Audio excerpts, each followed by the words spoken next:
உலகமாக படைத்தான். அதலை என்றால் ஆதி கைலாசமலை, கைலேங்கிரி மலை. மிதலை என்றால் நம்ம வாழக்கூடிய பூமி.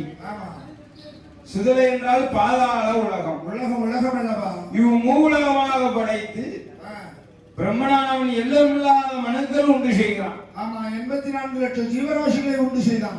ஓரறிவு கொண்ட மரம் செடி கொடி வனங்களுக்கு ஓரறிவு. ஈரறிவு கொண்ட ஈயரும்புகளுக்கு 2 அறிவு. 3 அறிவு கொண்ட மீன் நண்டுகளுக்கு 3 அறிவு.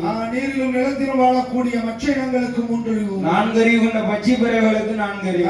பறவை பட்சி இனங்களுக்கு 4 அறிவு. 5 அறிவு கொண்ட ஆடு மாடுகளையும் படைத்தான்.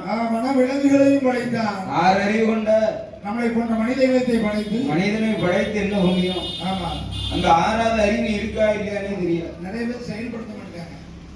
6 அறிவு கொண்ட மனிதர்களையும் படைத்து ஆண் என்றும் பெண் என்றும் நீர் என்றும் நிலம் என்றும் காற்றென்றும் நெருப்பு என்றும் பஞ்சபூதங்களையும் உண்டு செய்தானே. இந்த பஞ்சபூதங்களை உண்டு செய்தால் போதுமா? வேற என்ன?